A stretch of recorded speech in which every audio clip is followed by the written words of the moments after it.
Hello, everyone. My name is Pedro Cavour. I'm a junior in I just finished my junior year in high school. I'm going to be a senior next year. I study high school in Aurora, Illinois. And before I begin explaining my own experience and how Tourette's has affected me, I want to first explain what it is, because some people might not be aware of what the condition is. So, scientifically speaking, Tourette syndrome is a neurodevelopmental disorder that occurs in the brain and changes as the brain develops. It is a lifelong medical condition.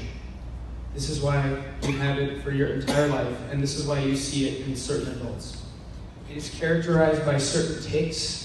You have motor tics, which are movements that cannot be controlled, and or vocal tics that are sounds or words that cannot be controlled. The video did a good job of explaining those and showing those. And along with Tourette's, there's also coexisting conditions such as OCD, ADHD, and ADD.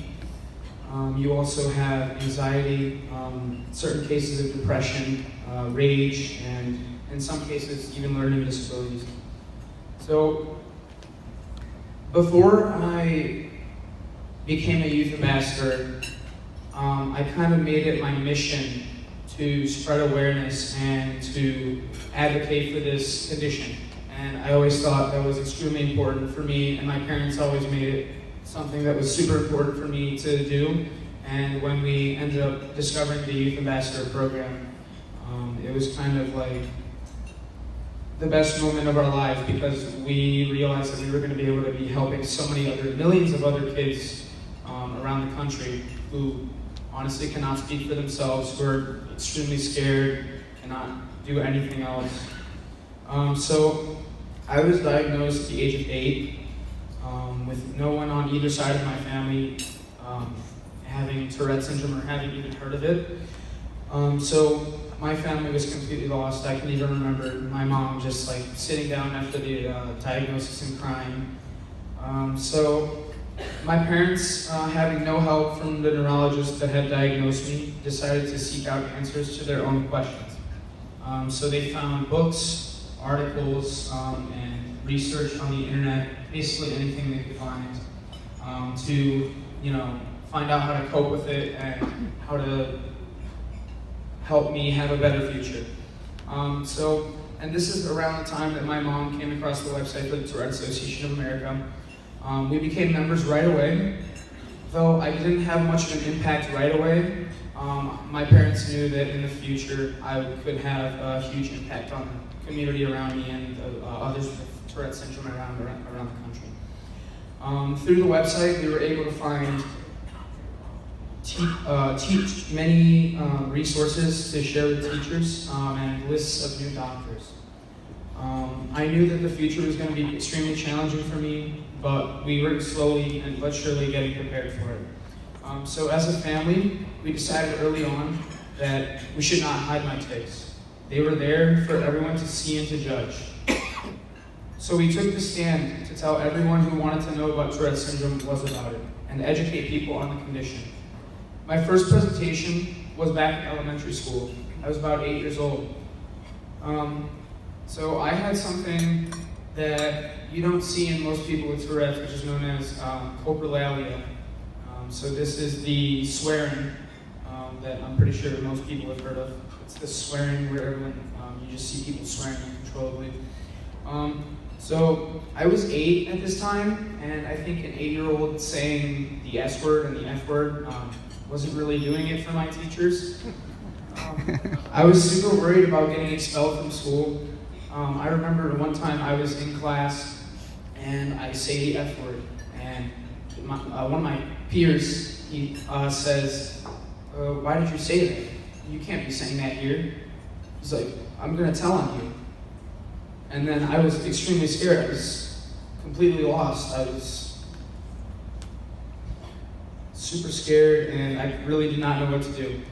So this is around the time before I got diagnosed. So We gathered all of the students in the grade, which was about 95 different students, to talk to them about my condition. Although I was still very young, I was beginning into my career of being a youth ambassador and advocating for the condition. This was the first step into my long career. Since then, one of my dreams was to become a youth ambassador. And luckily, today, I stand here before you, a youth ambassador, able to help many other people. Last summer, I was invited to California, and I was trained to be a representative for the state of Illinois. The training gave me the tools I needed to educate other children about the condition and to advocate for children with Tourette syndrome who cannot speak for themselves.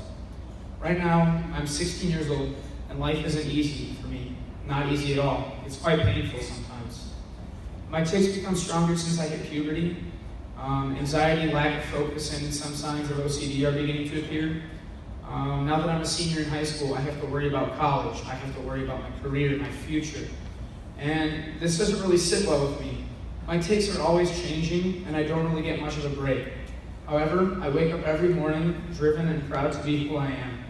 I will not allow my tics to define who I am. I have dreams, and I work extremely hard to achieve them.